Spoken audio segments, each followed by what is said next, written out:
A corrupt cop, seemingly invincible, had just arrested a female DEA agent. But what he didn't know was that he was stepping closer to an unforeseen end. Secrets, high-stakes mind games, and irreversible decisions would lead him down a path that was anything but easy. Could he escape the consequences of his own mistakes, or would this be the day he paid for his wrongdoings? This story will make you think. Do you have the courage to find out what happens next? Keep watching.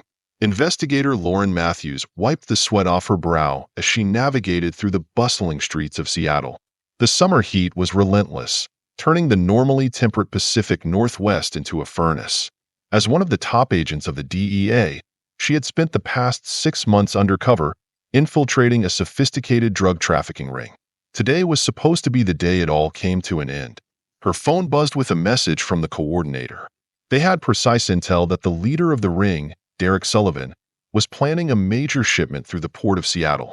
Lauren had worked tirelessly to earn Sullivan's trust, and now she was almost at the target, just one step away from dismantling his entire operation. The city streets were packed with tourists and locals alike, all seeking shade from the scorching sun beneath the towering buildings. Lauren's unmarked car crawled through the clogged traffic, her mind focused on the imminent operation. That's when she noticed something off in the rearview mirror. A white Escalade had been tailing her for the past 15 minutes. This couldn't be a coincidence, she whispered to herself, suddenly veering right into a quieter street. The Escalade followed. Lauren's training kicked in, and she made another left, then another right, each time seeing the same relentless pursuit in her mirror. Her heartbeat quickened. She reached for the radio to contact her team, but before she could press the button, the flashing red and blue lights went off behind her. The Escalade was an unmarked police vehicle, not local law enforcement, but definitely official. Lauren quickly pulled to the side of the road, panic rising in her chest. This wasn't part of the plan. No local police were supposed to be involved in today's operation. She gripped her DEA credentials, ready to handle what she thought was just a simple misunderstanding. The officer approaching the car was a tall man, broad-shouldered, with graying hair and a permanently scowling face. His name tag read Captain Harris. "Documents and registration," he barked, not even looking at her. "Officer, I'm Agent Lauren Matthews with the DEA, working an undercover operation," she said, presenting her credentials while keeping her voice steady, despite the tight knot of anxiety twisting in her stomach. Harris barely glanced at her badge, then smirked. "Get out of the car." "Sir, I am a federal agent, conducting an active investigation. If you could please call your supervisor." "Get out of the car." His voice boomed, drawing the attention of nearby pedestrians, some of whom stopped to watch, quickly pulling out their phones to record. A wave of confusion flooded Lauren's mind. Something was wrong. Harris's behavior was completely out of line with standard procedure, and his aggressive demeanor set every alarm in her body ringing. But she also knew that making a scene would ruin months of undercover work. "Sir, I will comply, but I want to make it clear that I am a federal agent, and this stop is interfering with an ongoing investigation." She slowly opened the car door, her movements controlled and calm. But before she could step out, Harris grabbed her arm, spun her around, and slammed her against the car. The sound of handcuffs clicking echoed in the air, drawing gasps and whispers from the onlookers. "Federal agent, huh?" Harris sneered. "We'll see about that." Lauren shuddered as she felt the handcuffs tighten around her wrists. Through the gathering crowd, she caught sight of a young officer standing by the Escalade, his expression clearly troubled by the situation. "Sir, she has federal credentials," the young officer spoke up, hesitating. "Shouldn't we check?" "Get in the car," Harris barked. "I'll handle this." As Harris roughly shoved her toward his vehicle, Lauren's blood ran cold. In his jacket pocket was a small package with a familiar logo, the symbol of Sullivan's drug network. Everything clicked into place. Harris wasn't just a corrupt cop. He was working for Sullivan.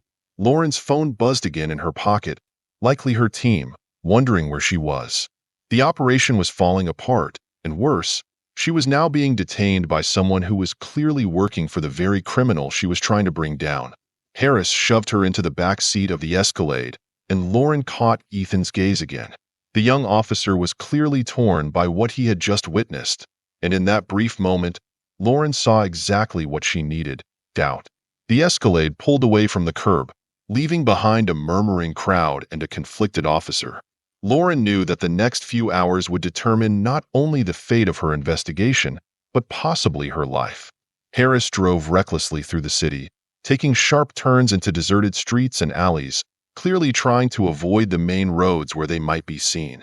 Lauren kept track of every turn, every building, mentally mapping out their route. Her training had prepared her for situations like this, but the reality was far more intense and dangerous than any drill. "You really think you can walk into my city and start interfering without consequences?" Harris's cold voice cut through the air as he glanced at her through the rearview mirror. "Sullivan sends his regards."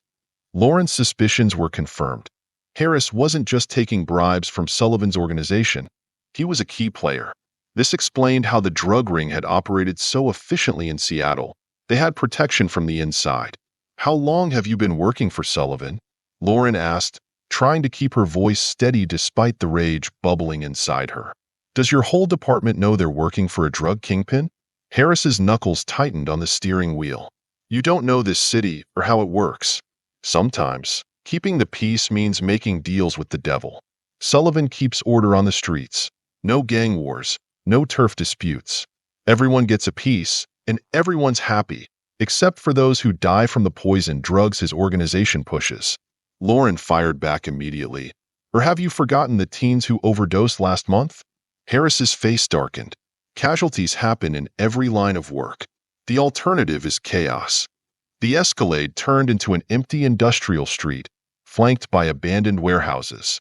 Lauren's heart rate quickened as she realized they were heading into an area where anything could happen without witnesses. But just then, she noticed a familiar sedan discreetly following at a distance behind them. Officer Ethan had been tailing them. Maybe he wasn't as corrupt as his superior. Harris pulled into a desolate warehouse, the metal door screeching as it shut behind them. The vast, empty space was filled with a few old containers and scattered debris. As Harris pulled her out of the car, Lauren glanced around and saw Ethan's car parked quietly outside, visible through the broken window. "You know this isn't going to end well for you," Lauren said, trying to stall for time. "The DA knows I'm here. They'll find me." Harris laughed, the sound hollow and echoing through the empty warehouse. "When they find you, if they find you, it'll be too late. Sullivan has plans for rogue federal agents." Lauren stood in the dimly lit warehouse, her mind spinning with possible scenarios. The afternoon sunlight filtered through the dirty windows, casting long shadows on the concrete floor. She could hear the distant traffic and the occasional roar of an overhead airplane. Signs of the bustling city just beyond the walls, continuing with its daily life. "You're making a huge mistake," Lauren's voice rang out in the vast space. "Sullivan's loyal to no one. The moment you become a liability, he'll discard you like he did with that former contact officer in Portland." Harris's head suddenly snapped up, his eyes sharpening. "What are you talking about?" "Agent Mark Donovan," Lauren replied, noticing Harris's face pale slightly. "Remember him? He was found in his car last year, made to look like a suicide. But we both know Sullivan ordered his death when Donovan asked for a bigger cut." Harris growled, "You're lying." Doubt flickered in his eyes. "Is that true? Why don't you ask Sullivan about it?" Lauren shot back, her tone dripping with disdain. "Oh wait, you can't call him, can you? He doesn't pick up for his underlings, does he? You're just a pawn, Harris, and you'll be discarded just like the rest." Harris's face contorted with rage as he stepped forward, raising his hand to strike. But before he could attack, a voice rang out across the warehouse. "Captain, stop!" Officer Ethan stood at the side door, his gun drawn and aimed straight at Harris. His hand was steady, but his voice quivered. "Put the gun down, Ethan," Harris growled.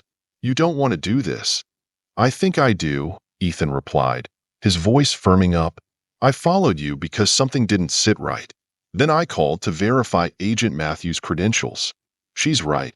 She's DEA, and this is an ongoing federal investigation." Harris's hand moved toward his gun, but Ethan's voice stopped him cold. "Don't do it. I've called for backup. They're on their way. Lauren could see the gears turning in Harris's mind, weighing his options. The warehouse fell deathly silent, the tension so thick it could have been sliced with a knife. "Think this through," Harris said, his voice softening, taking on the tone of a father speaking to a son. "You're young. You've got a promising career ahead of you. Don't throw it all away for the word of a federal agent." "What about the overdose victims?" Ethan demanded. "Those kids? I saw you digging through records, erasing evidence. I kept quiet because I was scared, but not anymore." Harris's face hardened. "You don't understand how this city works. Sometimes, to keep order, you have to do dirty things." "No," Ethan shook his head. "That's just the excuse corrupt cops tell themselves to sleep at night." Suddenly, the distant sound of sirens blared, and Harris turned his head toward the noise. In that brief moment of distraction, Lauren acted. Despite being handcuffed, she threw her shoulder into Harris's stomach, knocking him off balance. Ethan lunged forward, keeping his gun trained on Harris as the older officer staggered back. "Freeze, Captain." The warehouse door slammed open, flooding the space with sunlight, and a group of DEA agents stormed in, weapons drawn. Agent Andrew Parker, Lauren's partner, led the charge. "DEA, everyone down." Harris slowly raised his hands, his face a mix of fury and defeat. One of the agents removed the cuffs from Lauren, and she turned to Ethan. "Thank you," she said softly. "That took a lot of courage." Ethan holstered his gun, his face a mixture of relief and disbelief. "I couldn't let him get away. This department has to stand for something better than that." As Harris was led away in cuffs, Lauren's phone buzzed, another message from her surveillance team. Sullivan had been spotted at the port. Despite everything that had just happened, the operation was still a go. "Do you think you're still ready to take down a drug ring today?" Lauren asked Ethan with a slight smile. The young officer straightened, nodding. "After this, definitely." Lauren turned to her team, already planning the next move. Harris's arrest had thrown everything into chaos, but it might also present the perfect opportunity to catch Sullivan off guard. The day wasn't over yet, and there was still work to be done. "Parker," she called to her partner, "take everything Harris has on him. Phone, keys, wallet, anything that can give us intel on Sullivan's operation. Ethan, I need you to contact your Internal Affairs Division. This goes deeper than just Harris, and we'll need help cleaning this up." The warehouse had become a scene of utter chaos, with agents securing the area and documenting evidence. Lauren felt the familiar rush of adrenaline as she neared the resolution of the case. Harris's corruption had nearly ruined everything, but now it might be the key to taking down Sullivan's entire organization. Her mind buzzed with possibilities as she and Ethan left the warehouse. The sound of sirens gradually faded into the distance, replaced by the hum of the city. She watched as Harris was loaded into the DEA vehicle, his eyes still blazing with defiance. There was no time to savor this small victory. Sullivan was still out there, and every second mattered. Ethan walked beside her, his face pale but determined. "What's the next move?" he asked, his voice tense with adrenaline. Lauren received another message on her phone, glancing at the screen. "Surveillance update, Sullivan has been spotted at Pier 32. The shipment is en route." The plan was back on, but now it was personal. "We need to move fast," Lauren replied, her voice sharp. "Sullivan's at the pier, probably coordinating the shipment. We can't let him slip away." They jumped into one of the DEA vehicles, Ethan taking the passenger seat as the car sped toward the port. Lauren filled him in on the details. "Sullivan's waiting for the smooth transfer of the shipment. Harris was probably tasked with handling any problems, but without him, Sullivan will be on edge. That's our advantage." Ethan nodded, gripping the dashboard. "Do you think Harris has already warned him?" "No, that's unlikely. He didn't even have time to think, let alone contact anyone. But Sullivan's smart. He'll be watching for anything unusual." The port loomed ahead, the towering cranes standing like silent sentinels. The sharp, salty air and the scent of diesel filled the space, shadows stretching under the late afternoon sun. Lauren parked a few blocks away, drawing her gun from its holster. She glanced at Ethan. "Stay close, cover my back." They moved silently through the maze of containers, the sound of forklifts and distant voices masking their footsteps. Lauren's eyes scanned every shadow, every movement. She spotted a group of men near a large container, their stances tense. In the middle, Derek Sullivan stood tall, thin, and exuding a cold, calculating presence. "It's time," Lauren whispered, signaling her team to spread out and take their positions. Sullivan glanced at his watch, impatience flickering across his face. He turned to one of his men, shouting orders. Lauren counted 6 guards, less than ideal, but manageable. She signaled to Ethan, "Wait for my signal." They closed the distance, using the containers as cover. Lauren adjusted her breath, focusing on the target. Then she stepped out, her gun raised high. "Drop your weapons." Ethan walked beside her, his face pale but determined. "What's the next move?" he asked, his voice tense with adrenaline. Lauren received another message on her phone, glancing at the screen. "Surveillance update, Sullivan has been spotted at Pier 32. The shipment is en route." The plan was back on, but now it was personal. "We need to move fast," Lauren replied, her voice sharp. "Sullivan's at the pier, probably coordinating the shipment. We can't let him slip away." They jumped into one of the DEA vehicles, Ethan taking the passenger seat as the car sped toward the port. Lauren filled him in on the details. "Sullivan's waiting for the smooth transfer of the shipment. Harris was probably tasked with handling any problems, but without him, Sullivan will be on edge. That's our advantage." Ethan nodded, gripping the dashboard. "Do you think Harris has already warned him?" "No, that's unlikely. He didn't even have time to think, let alone contact anyone. But Sullivan's smart. He'll be watching for anything unusual." The port loomed ahead, the towering cranes standing like silent sentinels. The sharp, salty air and the scent of diesel filled the space, shadows stretching under the late afternoon sun. Lauren parked a few blocks away, drawing her gun from its holster. She glanced at Ethan. "Stay close, cover my back." They moved silently through the maze of containers, the sound of forklifts and distant voices masking their footsteps. Lauren's eyes scanned every shadow, every movement. She spotted a group of men near a large container, their stances tense. In the middle, Derek Sullivan stood tall, thin, and exuding a cold, calculating presence. "It's time," Lauren whispered, signaling her team to spread out and take their positions. Sullivan glanced at his watch, impatience flickering across his face. He turned to one of his men, shouting orders. Lauren counted 6 guards, less than ideal, but manageable. She signaled to Ethan, "Wait for my signal." They closed the distance, using the containers as cover. Lauren adjusted her breath, focusing on the target.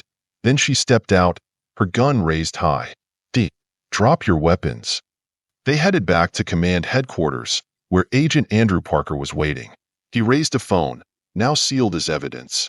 "There are encrypted files. It will take time, but they could illuminate the entire case. Names, payments, everything." Lauren's gaze turned cold as she held her breath for a moment, then ordered, "Send them immediately to the tech team. We need to decrypt them right away." Parker nodded and hurried off. Ethan watched him, his expression vacant for a moment before he turned back to Lauren. "What about Harris?" Lauren took a deep breath, exhaustion evident on her face. "He'll face the charges. With what he knows, he might try to cut a deal to reduce his sentence, but his career is finished." She glanced at Ethan, her lips pressed tight. "Internal affairs will have to clean up this department. Someone will pay, but it won't be easy. There are always other shadows lurking." Ethan sighed, his chest rising as he closed his eyes for a brief moment. "I'll have to testify, won't I?" Lauren looked at him, offering a gentle but sincere smile. "Yes, but you were very brave. You did the right thing today." Ethan swallowed hard, his gaze turning serious and deep. "I just hope it's enough. My family, my career, everything could change." "It already has," Lauren replied, her voice strong. "And it's for the better. You've set a new standard, and others will follow your lead." Suddenly, Lauren's phone buzzed. An update message appeared on the screen. "Sullivan's assistant has been spotted at a nightclub downtown. There may be a leak." She glanced at Ethan, a tired but resolute smile on her face. Ready for another round? Ethan stood straighter, his eyes lighting with determination. Always ready. They walked toward the car, the city lights stretching endlessly ahead, a reminder of the battles still waiting for them. Corruption could run deep, but so could justice. And for now, that was enough. This story serves as a reminder of the power of courage and determination to stand up against wrongdoing. If you were Ethan, would you have the courage to do what's right, even in the face of unpredictable consequences? Share your thoughts in the comments. Your voice could inspire and motivate others. If you found this story meaningful, don't hesitate to share it with friends and family to spread the message of righteousness and justice. Thank you so much for your continued support of the channel. We truly appreciate each and every one of you. During the content creation process, there may have been some small mistakes, and we hope you'll kindly overlook them. Wishing everyone happiness, peace, and good health in life. Stay tuned for more.